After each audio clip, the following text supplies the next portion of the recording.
Hi hello friends, welcome back to the channel. எல்லோரும் எப்படி இருக்கீங்க? ஸோ ஃபஸ்ட்டு வந்து எல்லாருக்கும் சாரிடா, நான் எபிசோட் போகிறேன்னு சொல்லிட்டு போடல. ஏன்னா கொஞ்சம் ஒர்க்கு தான். ஜூன் 6க்கு அப்புறம் நல்லா டெய்லி ஒரு டூ எபிசோடாக போட்டுடுறேன். ஸோ கொச்சிக்காதீங்க.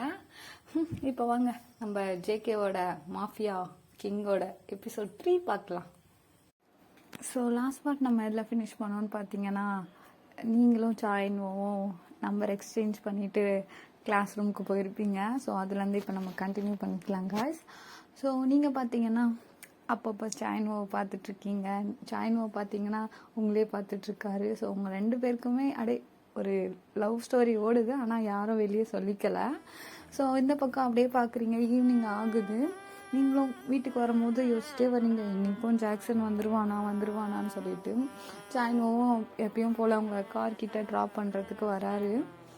ஹே வயன், ஓகே பார்த்துப்போ அப்படின்னு சொல்லிட்டு நிற்கிறாரு. நீங்கள் காரில் ஏறுறீங்க, சுற்றி முற்றி பார்க்குறீங்க. ஜாக்சனும் ஜங்குக்கும் வரவே இல்லை. ஸோ நீங்கள் பார்த்துட்டு ஓகே சாயின்வோ, நம்ம மெசேஜ் பண்ணுறேன், ஈவினிங்காக மெசேஜ் பண்ணுறேன், பாய் அப்படின்னு சொல்லிட்டு கிளம்புறீங்க. அப்படியே வீட்டுக்கு போயிட்டு வீட்டுக்கு பார்க்குறீங்க. வீட்லேயும் வந்து ஜங்குக்கும் ஜாக்சனும் இல்லை. ஸோ நீங்கள் போயிட்டு உங்கள் அப்பா கிட்ட, அப்பா எங்கப்பா அந்த குரங்குங்க? யாரும்மா கேட்குற?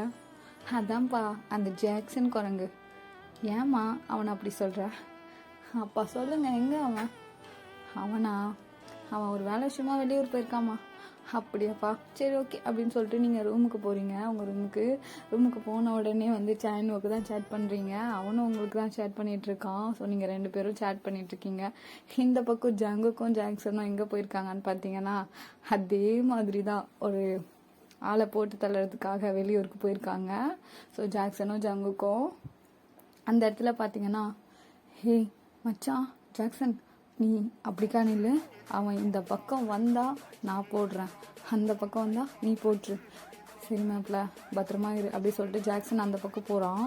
ஸோ அந்த பர்சன் பார்த்தீங்கன்னா, அவங்க போட்டு தள்ள வேண்டிய பர்சன் பார்த்தீங்கன்னா ஜங்குக் பக்கம்தான் வரான். ஸோ ஜங்குக் எதையுமே யோசிக்காமல் கன்னை எடுத்து பட்டுன்னு ஷூட் பண்ணிவிட்டு நிற்கிறான் கெத்தா. ஸோ ஜாக்சன் ஓடி வந்துட்டு, போட்டியாடா?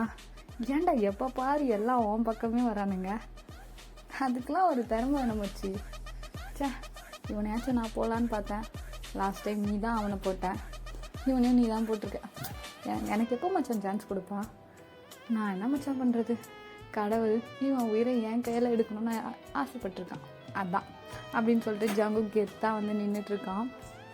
ஸோ இப்படியே நீங்கள் பார்த்தீங்கன்னா சாயின்வோ உங்ககிட்ட சேட் பண்ணும்போது கேட்குறாரு, நான் வந்து லைப்ரரி போகிறேன், நீ வரியா அப்படி சொல்லிட்டு. ஸோ நீங்கள் பார்த்தீங்கன்னா எங்கள் வீட்டில் என்னை விட மாட்டாங்க, பட் இன்றைக்கி ஜாக்சன் இல்லை, ஸோ நம்ம வந்து ஏதாவது சொல்லிவிட்டு வெளியே போகலாம் அப்படி சொல்லிவிட்டு நீங்களும் வந்து ஓகே நான் வரேன் அப்படி சொல்கிறீங்க. ஸோ நீங்கள் பார்த்தீங்கன்னா கீழே இறங்கி போயிட்டு, அப்பா எனக்கு கொஞ்சம் நோட்ஸ் எடுக்கணும், நான் லைப்ரரி வரைக்கும் போயிட்டு வரவா? லைப்ரரிக்கா? தனியாலாம் எங்கேயும் போக வேண்டாமா? இல்லைப்பா எனக்கு ரொம்ப இம்பார்ட்டன்ட், ப்ளீஸ்ப்பா என்னை அனுப்பி வைங்க அப்படின்னு சொல்லிட்டு சொல்கிறீங்க. நான் டிரைவர் கூடயே போயிட்டு டிரைவர் கூடயே வந்துடுறேன்ப்பா ப்ளீஸ் அப்படின்னு சொல்கிறீங்க. ஸோ உங்கள் அப்பா பார்த்தீங்கன்னா சரிம்மா போயிட்டு வா அப்படின்னு சொல்கிறாரு. ஸோ நீங்கள் பார்த்தீங்கன்னா டிரைவர் கூட தான் வந்து லைப்ரரி போகிறீங்க. ஆல்ரெடி வந்து சாயின்வோ லைப்ரரியில் வெயிட் பண்ணிகிட்ருக்காரு. ஸோ நீங்கள் பார்த்தீங்கன்னா லைப்ரரிக்கு போகிறீங்க. அங்கே போன உடனே வந்து டிரைவர் வெளியே வெயிட் பண்ணுறாரு. நீங்கள் வந்து லைப்ரரிக்குள்ளே போயிட்டு பார்க்குறீங்க. சாயின்வோ உட்காந்து புக்கு வச்சுட்டு உங்களுக்காக வெயிட் பண்ணிகிட்ருக்காரு. ஹே வயன் வந்துட்டியா? சாயின்வோ வந்துட்டேன். அப்புறம் என்ன படிக்கிற காட்டு? நான் சும்மா நீ வரத்துக்காக எடுத்து வச்சுருந்தேன். சரிவா நம்ம வெளியே போய் ஏதாவது சாப்பிட்லாம். வெளியே வா, என்னோடய டிரைவர் வெயிட் பண்ணிகிட்ருக்காங்க, என்னால் எங்கேயும் வர முடியாது. சரி நம்ம திருட்டு வழியில் போகலாம். அது எங்கே இருக்குது அப்படின்னு சொல்லிட்டு கேட்ட உடனே சாயின்வோ உங்கள் கையை பிடிச்சி இழுத்துட்டு போகிறான் ஒரு பக்கமாக. ஸோ அந்த பக்கம் பார்த்தீங்கன்னா ஒரு வழி இருக்குது பேக் சைடில். அந்த பக்கம் கூட்டிகிட்டு போயிட்டு ரோட்டில், இன்றைக்கி நீ யாரோட தொந்தரவும் இல்லாமல் வெளியே சுற்ற போகிற. நிஜமாக சொல்கிற? சரி வா அப்படி சொல்லிட்டு 2 பேரும் அவன் உங்கள் கையை பிடிக்கிறான். அப்படியே உங்களுக்கு ஒரு மாதிரி ஃபீல் ஆகுது. சாயின்வோ கையை பிடிச்சோடனே நீங்கள் அவன் ஃபேஸே பார்க்குறீங்க சிரிச்சுட்டு. அப்படியே அவன் பார்த்தீங்கன்னா போகலாமா? போகலாமே அப்படி சொல்லிட்டு அவன் கூட போகிறீங்க. 2 பேருமே பார்த்தீங்கன்னா ஒரு ஸ்ட்ரீட் ஃபுட்டு கடைலாம் இருக்கும்ல, அங்கே போயிட்டு சாய்னுவை பார்த்தீங்கன்னா உங்களுக்காக ஒரு ஐஸ்கிரீம் வாங்கி அந்த பிளேட்டில் வச்சு சாப்பிடுவாங்களா ஐஸ்கிரீம் அந்த மாதிரி வாங்கி தரான். தேங்க்யூ, எனக்கு இது ரொம்ப பிடிக்கும். ஓகே ஓகே இந்தா சாப்பிடு அப்படின்னு சொல்லிட்டு வாங்கி கொடுக்குறான். நீங்கள் 2 பேரும் அப்படியே சாப்பிட்டுட்டே நடந்து போகிறீங்க. ஒரு பார்க் வருது. நீங்களும் குடுன்னு ஓடி போயிட்டு அங்கே போயிட்டு பார்க்கில் சீசா சர்க்கஸ் அந்த மாதிரிலாம் விளாட்றீங்க. ஸோ சாய்னுவும் நின்று பார்த்துட்டு இருக்கான். அவன் வந்து அவங்கள ஊஞ்சல்லாம் ஆட்டி விடுறான். ஸோ இப்படியே வந்து ஈவினிங் ஃபுல்லாக நீங்கள் ஜாலியாக சாய்னுவ கூட சுற்றிட்டு இருக்கீங்க. வீட்டை மறந்துட்டீங்க. லைப்ரரியில் வெளியே உங்கள் டிரைவர் இருக்கிறதையும் மறந்துட்டீங்க. ஸோ சாய்னுவ கூட நல்லா ஜாலியாக ஆட்டம் போட்டுட்டு ஃபைனலாக ஈவினிங் இருட்டிருச்சு. உங்கள் அப்பா பார்த்தீங்கன்னா உங்களுக்கு ஃபோன் பண்ணுறாரு. அப்போ தான் உங்களுக்கு ஞாபகம் வருது, ஐயோ அப்பா அப்பா ஃபோன் பண்ணுறாரு, நான் லைப்ரரியில் இல்லைன்னு தெரிஞ்சிருச்சுன்னா பிரச்சனை ஆகிடும், சீக்கிரம் போகலாம் அப்படின்னு சொல்லிட்டு சாய்னுவ கிட்ட கேட்டுட்டு கிளம்புறீங்க. சாய்னுவை பார்த்தீங்கன்னா சரி வா அப்படின்னு சொல்லிட்டு ரிட்டன் அதே வழிக்கு போகலான்னு பார்க்குறாரு. ஆனால் அந்த வழியை க்ளோஸ் பண்ணிட்டாங்க, லைப்ரரியே க்ளோஸ் பண்ணிட்டாங்க.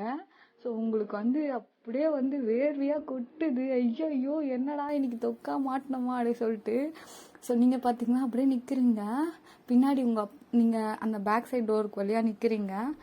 அப்படியே வந்து பொறுமையாக ஃப்ரண்ட் சைட் டோருக்காக வரீங்க. பார்த்தீங்கன்னா வாசலில் உங்கள் அப்பா அண்டு உங்கள் காட்ஸ் எல்லாருமே நிற்கிறாங்க. உங்கள் அப்பாவை பார்த்த உடனே உங்களுக்கு கையெல்லாம் ஷவர் ஆகுது. நீங்கள் பார்த்துட்டு அப்பா யாரும் ஏனுவேன், அப்பா என் ஃப்ரெண்டுப்பா, கடைக்கு போயிட்டு வந்தோம் அப்படின்னு சொல்லும் போது பலாரும் ஒரு அடி உங்களுக்கு. வா அப்படின்னு சொல்லிட்டு இழுத்துட்டு போகிறாரு உங்களை. ஸோ சாய்னு வந்து பார்த்தீங்கன்னா அப்படியே அங்கேயே நிற்கிறாரு. நீங்களும் பார்த்தீங்கன்னா சாய்னு நீ வீட்டுக்கு போ, நான் போகிறேன் அப்படி சொல்லிட்டு கிளம்புறீங்க. நீங்களும் அப்படியே வந்து அழுதுகிட்டே போகிறீங்க. அப்பா நாங்கள் ஃப்ரெண்ட்ஸ் தான்ப்பா, எனக்காக அவன் நிறைய ஹெல்ப் பண்ணியிருக்கான். அந்த ஸ்கூலில் என்னை புள்ளி பண்ணாங்கப்பா, என்னை ரேகிங் பண்ணாங்க, அப்போ அவன் காப்பாற்றினான், அதுக்காண்டி தான்ப்பா அவனுக்கு ட்ரீட் வைக்க வெளியே போனேன். நீ வெளியே போனது பிரச்சனை இல்லை வயன், நீ யார் கூடவும் இல்லாமல் தனியாக போனதா பிரச்சனை. உனக்கு அவனை ட்ரீட் வைக்கணும்னா சொல்லியிருந்தா நான் நம்ம வீட்லேயே எல்லாமே அரேஞ்ச் பண்ணி கொடுத்துருப்பேன். ஏன் இப்படி பண்ண? நம்மளை சுற்றி எவ்வளோ ஆபத்து இருக்குன்னு உனக்கு நல்லாவே தெரியும்ல. எந்த தைரியத்தில் நீ தனியாக போன? அது அப்பா அப்படின்னு சொல்கிறீங்க. அவங்க அப்பா பார்த்துட்டு நாளைக்கு அவனை வீட்டுக்கு வர சொல்லி நீ எவ்வளோ வேணாலும் பேசு, ஆனால் இதுக்கப்புறம் வெளியே நீங்கள் மீட் பண்ணக்கூடாது, புரியுதா? அவன் ஃப்ரெண்டு, எனக்கு உன் மேலே நம்பிக்கை இருக்குது. ஸோ நீ வீட்டுக்கு கூப்பிட்டு வந்து கூட பேசு, ஆனால் நீ வெளியே போய் இந்த மாதிரி சுற்றக்கூடாது, நம்மளுக்கு இருக்க ஆபத்து ரொம்ப அதிகம், புரிஞ்சுக்கோ அப்படின்னு சொல்கிறாரு. ஸோ நீங்களும் சரிப்பா சாரிப்பா அப்படி சொல்லிட்டு அவரை கட்டி பிடிச்சி அழுகுறீங்க. ஸோ அப்படியே வந்து வீட்டுக்கு போகிறீங்க. வீட்டுக்கு போன உடனே பார்த்தீங்கன்னா ஜங்குக்கோ ஜாக்சனும் வெயிட் பண்ணிட்டுருக்காங்க. அவன் பார்த்தீங்கன்னா ஜாக்சன் செம்ம காண்டில் இருக்கான் இந்த விஷயம்லாம் தெரிஞ்சு. ஸோ அவன் வந்தோடனே உங்கள் முடியை பிடிச்சி, என்னடி கொஞ்சம் விட்டால் ஓவராக போகிறல்ல, இதுக்கு தான் உன்னெல்லாம் வந்து வீட்லேயே அடைக்கொடைக்கு உட்கார வச்சுருக்கணும். பா நான் சொன்னேண்ணா, நீங்கள் கேட்டிங்களா? இப்போ பார்த்தீங்களா? டேய் அப்படிலாம் எதுவும் இல்லைடா, அவள் ஃப்ரெண்டுக்கு ஏதோ வாங்கி கொடுக்க கடைக்கு போனாலாம், அது தெரியாமல் தேவையில்லாத பேசாத அப்படின்னு சொன்னோடனே உங்கள் ஹேரை விட்டுட்டு ஜங்குக்கும் ஜாக்சனும் கிளம்புறாங்க. ஸோ ஜங்குக் திரும்பி உங்களைய பார்த்துட்டே போகிறான். அவன் வந்து உங்கள்கிட்ட பேசணுன்னு தான் நினைக்கிறான், பட் நீங்கள் தான் அவனை வந்து அவாய்ட் பண்ணிட்டு அப்படியே நீங்கள் ரூமுக்கு போகிறீங்க. ரூமுக்கு போயிட்டு சாய்னுவுக்கு மெசேஜ் அனுப்புகிறீங்க, ஆல் ஓகே அப்படி சொல்லிட்டு. ஸோ சாய்னு இப்போ தான் எனக்கு நிம்மதியாக இருக்குது, உங்கள் அப்பாவை நான் அழைச்சோடனே நான் ரொம்ப பயந்துட்டேன் அப்படின்லாம் சொல்லிட்டு மெசேஜ் அனுப்புகிறான். ஸோ நீங்களும் பார்த்தீங்கன்னா ஓகே ஒன்றும் பிரச்சனை இல்லை அப்படி சொல்லிட்டு மெசேஜ் அனுப்பிச்சிட்டு தூங்கிடுறீங்க. நெக்ஸ்ட் டே நீங்கள் கிளாஸ்க்கு போகல. ஸோ நெக்ஸ்ட் டே பார்த்தீங்கன்னா சாய்னுவை ஃபஸ்ட்டு போகிறான், எப்பவும் போல சீக்கிரமாக உங்களுக்காண்டி. நீங்கள் பார்த்தீங்கன்னா அங்கே வரல. ஸோ அவன் வெயிட் பண்ணிகிட்டே இருக்கான். கிளாஸும் ஸ்டார்ட் ஆகிடுச்சு. கிளாஸ்க்கு ரூமுக்கு போகிறான், அங்கேயும் நீங்கள் வரல. ஸோ அவனுக்கு ரொம்பவே பயமாக இருக்குது உங்களை நினச்சி சாய்னுவுக்கு. ஸோ அவன் பார்த்தீங்கன்னா எப்படியாச்சும் அவளை வீட்லேயாவது போய் பார்த்துடலாமா, இதுக்கப்புறம் வெயிட் பண்ண முடியாது அப்படி சொல்லிட்டு என்ன பண்ணுறான், ஸ்கூல் முடிஞ்ச உடனே உங்கள் வீட்டுக்கு வரான். உங்கள் வீட்டுக்கு வந்த உடனே வெளியே பார்த்தீங்கன்னா உங்கள் அப்பா தான் இருப்பார் சோஃபாவில் உட்காந்துட்டு. அவரை பார்த்துட்டு, அங்கிள் என் பேர் சாய்னு, வாப்பா நேற்று பார்த்தனே ஒன்றா தான், ஏங்க அங்கிள் இன்னைக்கு கிளாஸ்க்கு வரல? அப்புறம் அவன் மேலே எந்த தப்பும் இல்லை அங்கிள், அவள் எந்த தப்பு பண்ணல. அதெல்லாம் எதுவும் இல்லைப்பா, நேற்று அவள் அழுததுனால அவளுக்கு ஃபீவர் வந்துடுச்சு, அதனால தான் அவளை அனுப்பலை, வேறு எதுவும் இல்லை. அப்புறம் இன்னொரு வாட்டி அவளை வெளியே கூட்டிகிட்டு போகாத. ஸோ அதுக்கு தான், வேறு எதுவும் இல்லை. பார்க்கணுன்னா நீ வீட்டுக்கு வந்து பாரு, நோ ப்ராப்ளம் அப்படின்னு சொல்லிட்டு சொல்கிறாங்க. ஸோ நீங்களும் சைனுவை பார்த்தீங்கன்னா, ஓகே அங்கிள் நான் போய் அவளை பார்க்கலாமா, மேலே போய் பார்ப்பா அப்படி சொன்ன உடனே சைனு வராரு. சைனு வந்த உடனே நீங்களும் நல்லா தூங்கிட்டுருக்கீங்க. ஸோ சைனு உங்கள் ரூமுக்கு வந்துட்டு பக்கத்தில் உங்கள் பெட் பக்கத்தில் வந்து உட்கார்றாரு. ஒயன் ஒயன் அப்படின்னு கூப்பிட்றாரு. நீங்களும் என்ன சாய்னு குரல் கேட்குது, யார் அப்படின்னு சொல்லிட்டு ஐஸ் ஓப்பன் பண்ணால் சாய்னு.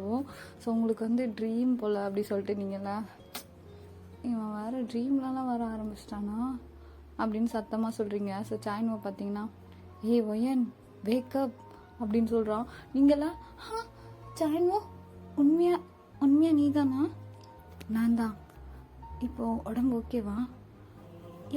எப்படி நீ உள்ளே வந்தா? அப்பா இருப்பாரே. உங்கள் அப்பா கிட்ட சொல்லிட்டு தான் வந்தேன். அப்பாவா உன்னை மேலே அனுப்புனாரு? ஆமாம் உங்கள் அப்பா தான். சரி சரி சரி, என்ன விஷயம் சொல்லு சீக்கிரம், நீ வீட்டுக்கு போ. அது என்னன்னா அப்படின்னு சொல்லிட்டு உங்கள் ஐஸை பார்த்துட்டே இருக்கோம். நீங்களும் வந்து அப்படியே ஒரு மாதிரி ஒரு ஃபீல்டில் வந்து ஜாயின் வாய்ஸை பார்த்துட்டு இருக்கீங்க. சடனாக பார்த்தீங்கன்னா அவன் வந்து உங்கள் சீக்ஸில் வந்து கிஸ் பண்ணிடுறான். கிஸ் பண்ணிவிட்டு இந்தா அப்படின்னு சொல்லிட்டு ஏதோ ஒரு கிஃப்ட் மாதிரி கையில் கொடுக்குறான். கொடுத்துட்டு ஒரு கார்டு மாதிரி ஸோ கையில் கொடுத்துட்டு கடைன்னு எழுந்து வாசலுக்கு போயிடறான். அவங்க டோர்கிட்ட போயிட்டு, நான் உன்னை லவ் பண்ணுறேன், உனக்கு ஓகேனா இன்னைக்கு ஈவினிங் கால் பண்ணி சொல்லு ஓகேவா அப்படின்னு சொல்லிட்டு குடுன்னு ஓடிடுறான். ஸோ உங்களுக்கு அந்த கிஸ் பண்ண ஷாக்லேருந்தே நீங்கள் வெளியே வரல, அப்படியே கணத்தில் கை வச்சுட்டு உட்காந்துட்ருக்கீங்க பெட்லேருந்து. ஸோ அவன் பார்த்தீங்கன்னா அவன் வெளியே வந்துட்டு வீட்டுக்கு போயிடுறான். வீட்டுக்கு போயிட்டான். உங்களுக்கு என்ன பேசுறதுனே தெரில, அப்படியே ஷாக்லேயே உட்காந்துட்ருக்கீங்க கொஞ்ச நேரம். அப்புறம் ரியலைஸ் பண்ணுறீங்க, நம்ம சொல்கிறேன்னு நினச்சதை அவனே சொல்லிட்டான் அப்படின்னு சொல்லிட்டு ரொம்ப ஹாப்பியாக வந்து அப்படியே எகிரி குதிக்கிறீங்க பெட்டு மேலே. உங்கள் ஜுரம் எங்கே போச்சுன்னே தெரில, அந்தளவுக்கு குதிக்கிறீங்க. ஸோ அப்படியே ரொம்ப ஹாப்பி ஆகிட்டு கண்ணாடியில் போயிட்டு மிரரை பார்த்துட்டு, ஃபைனலி நானும் கம்மிட் ஆகிட்டேன். இப்போ நான் அவன்கிட்ட எப்படி சொல்ல போகிறேன், ஏதாவது கிஃப்ட் கொடுத்து சொல்லலாமா, இல்லை அவன் என்ன கொடுத்தான் அப்படின்னு சொல்லிட்டு போய் அந்த கார்டை ஓப்பன் பண்ணுறீங்க. அதில் வந்து நான் உன்னோட லைஃப் லாங் உன் கூடவே வரணும் அப்படின்ற மாதிரி எழுதியிருக்கு. ஸோ நீங்கள் அதை பார்த்துட்டு இதே மாதிரி அவனுக்கு ஏதாச்சும் கிஃப்ட் கொடுக்கணுமே அப்படின்னு சொல்லிட்டு கீழே இறங்கி வரீங்க. அப்பா என்னம்மா உடம்பு சரியில்லைன்னு சொன்னேன், ஜாலியாக வர, எனக்கு சரியாயிடுச்சே, எனக்கு உடம்பு சரியாயிடுச்சு. உடம்பு சரியாயிடுச்சா எப்படி? அதுவா என்னோடய ஃப்ரெண்ட்ஸ், எனக்குன்னு ஒரு ஃப்ரெண்ட்ஸ்லாம் கிடச்சிருக்காங்கல்ல அந்த ஹாப்பியில். ஓ சரிம்மா சரிப்பா, எனக்கு கொஞ்சம் ஷாப்பிங் போகணுமே, கொஞ்ச நேரத்தில் ஜாக்சனும் ஜங்குங்கோ வந்துடுவாங்க, அவங்கள கூப்பிட்டு போக சொல்கிறேன். ஓகே டேட் அப்படி சொல்லிட்டு நீங்கள் போயிட்டு மேலே போய் கிளம்புறீங்க. கிளம்பி கொஞ்ச நேரத்தில் இறங்கி வரீங்க. ஸோ ஜாக்சனும் ஜங்குக்கும் வந்து வெயிட் பண்ணிகிட்ருக்காங்க. ஜாக்சன் அவளை ஏதோ ஷாப்பிங் போகணுமா, கூப்பிட்டு போ. அப்பா நான்லாம் போல், ஜங்குக்கன்னா கூப்பிட்டு போக சொல்லுங்கள். ஜங்குக்கை பார்த்துட்டு, ஜங்குக் அவளை கொஞ்சம் ஷாப்பிங் கூப்பிட்டு போறியா? ஓகே அங்கிள் அப்படி சொல்லிட்டு ஜங்குக் வந்து கார் சாவி எடுத்துகிட்டு முன்னாடி போகிறான். நீங்கள பாய் டேடி அப்படி சொல்லிட்டு ஜங்குக் பின்னாடியே போகிறீங்க. ஸோ ஜங்குக் வந்து முன்னாடி காரில் சீட்டு, உங்களுக்கு முன்னாடி சீட்டை திறந்து வச்சான். நீங்கள் போயிட்டு அந்த டோரெல்லாம் சாத்திட்டு பின்னாடி போய் உட்காருங்க. ஸோ ஜங்குக் பார்த்தீங்கன்னா உங்களை பார்த்துட்டே போய் முன்னாடி டிரைவர் சீட்டில் உட்காந்து ட்ரைவ் பண்ணுறான். ஸோ அவன் அப்படியே அந்த மிரரில் உங்களையே பார்த்துட்டு வரான். நீங்கள் வந்து சாய்னு உங்ககிட்ட லவ் சொன்ன ஹாப்பிலே அப்படியே ஒரு சிரிச்ச ஃபேஸ்லேயே உட்காந்துட்டு போகிறீங்க காரில். ஸோ ஜங்குக் பார்த்துட்டு, என்ன இவன் இன்னைக்கு இவ்வளோ சந்தோஷமாக இருக்கா, எப்பயும் இல்லாமல் என்ன நடந்திருக்கோம், இல்லை என்னாச்சு இவளுக்கு அப்படின்னு சொல்லிட்டு ஜங்குக் யோசிச்சுட்டே போகிறான். நீங்கள் பார்த்தீங்கன்னா அந்த மூமெண்ட்லேருந்து வெளியவே வராமல் அப்படியே சிரிச்சுட்டே உட்காந்துட்டு வரீங்க. ஃபைனலாக வந்து ஒரு ஷாப்பிங் மால் போகிறீங்க. ஷாப்பிங் மால் போயிட்டு எனக்கு என்ன கடைக்கு போகலாம், என்ன வாங்கலாம்? ஜங்குக் என்னையா? ஐயோ இவளா என்கிட்ட பேசுகிறான், இது நிஜமா அப்படி சொல்லிட்டு ஜங்குக் திருன்னு முழிச்சிட்டே உங்கள் பக்கத்தில் வரான். என்னை கூப்பிட்டியா வயன்? ஆமாம் ஜங்குக், ஒரு பையனுக்கு என்ன பிடிக்கும்? என்ன கேட்ட? இல்லை ஒரு ஒரு பையனுக்கு என்ன கிஃப்ட் கொடுக்கலாம், என்ன பிடிக்கும்? என்ன கேட்டால் கிஃப்ட் மாதிரி தெரியல, பட் ஏதாச்சும் கிஃப்ட் கொடுக்கணுன்னா ரிங், செயின் இல்லை பிரஸ்லைட் அது மாதிரி ஏதாவது கொடுப்பாங்க. வேறு என்ன பிடிக்கும்னு எனக்கு தெரியலையோ. நல்ல ஐடியா கொடுத்த ஜங்குக், தேங்க்யூ அப்படி சொல்லிவிட்டு உங்களை ஜங்குக்கை வந்து தட்டிட்டு, ஓகே நான் போயிட்டு உனக்கு ரிங், பிரஸ்லைட், செயின் இதில் ஏதாச்சும் ஒன்று வாங்குறேன் அப்படி சொல்லிட்டு நீங்கள் பாட்டு யோசிச்சுட்டு மேலே வந்து ஜுவல்லரி ஷாப் போகிறீங்க. ஸோ ஜுவல்லரி ஷாப் போகிறீங்க, ஜங்குக் பின்னாடியே வராரு, பின்னாடியே வந்து அங்கேயே வெயிட் பண்ணிகிட்ருக்காரு. நீங்கள் போயிட்டு எனக்கு ஒரு பிரஸ்லைட் வேணும். என்ன பிரஸ்லைட்? எனக்கு கோல்டு இருக்கணும், நடுவில் வந்து டைமண்ட் இருக்கணும், அப்புறம் அதில் வந்து ஒயன் இருக்கணும், அப்புறம் செயின் ஒன்று இருக்கணும். அப்படியா? ஓகே மேம், நீங்கள் இதை ஆர்டர் தான் பண்ண முடியும், நாங்கள் டெலிவரி ஹோம் டெலிவரி பண்ணட்டுமா? நோ வீட்டுக்கெலாம் அனுப்ப வேண்டாம், நானே வந்து பிக்கப் பண்ணிக்கிறேன், எப்போ வந்து கிடைக்கும்னு மட்டும் சொல்லுங்கள் அப்படி சொல்லிட்டு கேட்குறீங்க. ஸோ அவங்க பார்த்தீங்கன்னா டுமாரோ வந்துடும் மேடம், டுமாரோ மார்னிங் நீங்கள் வந்து வாங்கிக்கலாம், கலெக்ட் பண்ணிக்கலாம். ஓகே அப்படி சொல்லிட்டு நீங்கள் பே பண்ணிவிட்டு வெளியே வந்துடுறீங்க. ஸோ ஜங்குக் பார்த்தீங்கன்னா அங்கேயே நின்றுட்டு, யாருக்கு ஒயன் வாங்குகிறேன்? அதுவா, அது ஒரு ஸ்பெஷல் பர்சனுக்கு, போகலாம் அப்படி சொல்லிட்டு, ஜங்குக் ஏதாவது சாப்பிட்றியா? இல்லை எனக்கு வேணாம், நீ சாப்பிடு வா அப்படின்னு சொல்லிட்டு உங்களை கூப்பிட்டு போய் ஜூஸ் வாங்கி கொடுக்குறான். நீங்கள் பார்த்துட்டு ஜூஸ் குடிக்கும் போது கூட சிரிச்சிட்டே இருக்கீங்க. ஃபைனலாக ஜூஸ் குடிச்சிட்டு கிளம்புறீங்க. ஸோ இதுக்கப்புறம் என்ன நடக்குதுன்றதை நான் நெக்ஸ்ட் பார்ட்டில் போகிறேன். எபிசோட் எப்படி இருக்குன்றது கமெண்ட் பண்ணுங்கள். ஸோ டாடா, பாய் பாய்.